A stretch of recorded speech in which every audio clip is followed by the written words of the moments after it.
Wind still talks in those parts, whispering through the mesquite like it remembers what happened. I reckon I do too. Folks call me a drifter. But once upon a cruel spring, I rode with the law under a man named Eli McGraw. The world called him the Butcher of Redemption Creek, though I ain't so sure the name fit. Depends what you believe the word justice really means. Redemption Creek weren't much of a town back then. Just a scatter of shacks between a silver vein and a graveyard. But every dreamer with a shovel thought he'd found heaven, and every killer with a pistol knew it was hell. The air tasted of whiskey and lies. You could hear sin clinking in folks' pockets when they walked. Eli McGraw rode in one day, alone, dust caked to his coat, eyes colder than a January creek. Nobody knew where he came from. Rumor was he'd worn the Union blue once, maybe killed his own captain in the war. Truth never stuck to him long. He didn't talk much. He just stared at people in a way that made them check their conscience, like he could read every bad thing they'd ever done. He wasn't sheriff then. Redemption Creek didn't have one worth mentioning. The last lawman got himself hung from the church bell by a gang called the Widowmakers. Mean bunch. They didn't rob for hunger or hate. They robbed because the world had taught them it was easier than praying. Their leader, Clay Boone, had a grin like a razor and a habit of collecting fingers as trophies.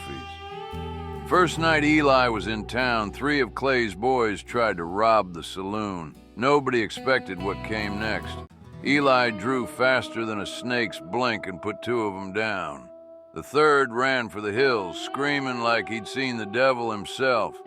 That's when folks realized this quiet stranger weren't just another drifter. He was a reckoning in boots. By sunrise, the mayor pinned a badge on him, half in gratitude, half in fear. And Eli, he took it without a word. He never said he wanted to clean up the town. He just started killing anyone who made it dirty. In a month, the Widowmakers were ghosts. In 2, the graveyard had doubled. Some said Redemption Creek was safer. Others said it just got quieter because the loud ones were dead.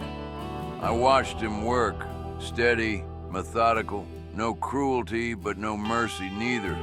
He never shot a man in the back, but he never gave him time to turn around. He'd drink 1 glass of whiskey at night, sit by the window of the sheriff's office, and stare at the moon like it owed him an answer. Then came Mary Boone, Clay's sister. Pretty as prairie fire and twice as dangerous. She rode into town wearing black, claiming she wanted peace. But peace don't last long when blood remembers itself. The whole place held its breath. You could feel something was about to break. Mary didn't draw iron, she drew guilt. Told Eli he was protecting a mine built on stolen land, said the men he'd killed were only stealing back what was theirs. I saw Eli flinch at that. First time I'd ever seen doubt cross his eyes. Maybe he believed her. Maybe he remembered someone else he'd wronged long ago, but he never said a word. He just stopped wearing his gun for a while, like he was trying to see who he'd be without it. The calm didn't last. Clay Boone heard his sister'd been talking to the law and took it as betrayal. He swore he'd burn the whole town to ash, sister or not. We heard the thunder of hooves one dawn. 20 of his men riding in through the dust, shooting wild, howling like wolves. Eli didn't run. He walked right into the street, coat hanging open, wind tugging the tails like wings. I followed him halfway and stopped. There was a silence before the storm, that kind that squeezes your chest till you can hear your own heartbeat. Then the world split open. Gunfire cracked like the sky was tearing. Eli moved through it like a shadow that refused to die. When the smoke cleared, only he and Clay were left, both standing, both bleeding. Clay raised his gun first, but Eli was faster as always. Clay fell, and the dust swallowed his last breath. Mary came screaming through the smoke, fell to her knees beside her brother, and when she looked up at Eli, I swear the whole world stopped breathing. She didn't cry or curse. She just looked at him, and in that look was every sin the West ever tried to bury. Eli didn't flinch, didn't speak. He holstered his gun, turned around, and walked away. After that, Redemption Creek was quiet again. Too quiet. No laughter in the saloon, no kids in the street, just wind and ghosts. Eli kept the badge, but his eyes went hollow. He stopped drinking, stopped sleeping. Every night he'd sit out by the creek, staring at the water, polishing that colt like he was waiting for it to forgive him. Mary disappeared not long after. Some say she rode east, some say she went mad and drowned herself in the silver mine. Me, I think she left the world entirely. There are places grief won't let you stay. Years rolled like tumbleweeds. One winter, I came back through town on my way to nowhere and found the sheriff's office empty. Door hanging open, dust thick as a blanket. Down by the creek, there he was. Eli McGraw, sitting in the mud, badge rusted to his chest, revolver half buried. His head bowed like he was listening to something only the dead could hear. He was breathing shallow, eyes glazed with that faraway calm you only see when a man's closer to peace than pain. I sat beside him for a while, neither of us talking. The sun dipped low, painting the sky in the color of dried blood. I asked him once, quiet-like, if he regretted what he'd done.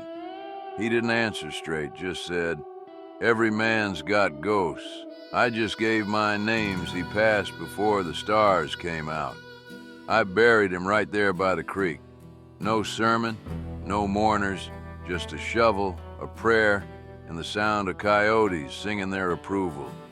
On his headstone, I scratched one word, butcher. Folks might argue if he deserved it, but truth be told, the word fit the land more than the man. Years later, the silver vein ran dry. The town dried with it.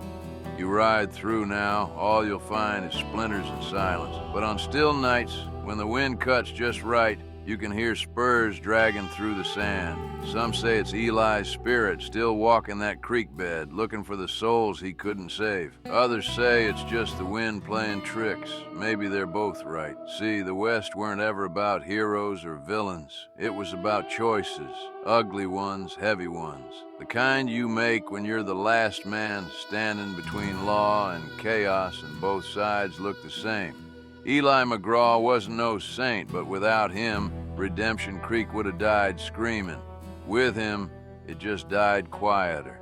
Sometimes I wonder if that's what redemption really means out here. Not getting forgiven, just getting forgotten slow. The desert's good at that. It don't judge, don't remember. It just covers everything in dust until nobody knows what happened, only that it did. So when folks ask me about the butcher, I tell them this: he was the kind of man the West needed once, but couldn't keep for long. The kind that lives by the gun and dies listening to the ghosts he made. And if you ever find yourself riding through that stretch of sand where the air hums like a prayer half said, tip your hat. Because somewhere under that dirt, Eli McGraw's still sitting by the creek, staring at the water, waiting for the ones he couldn't save.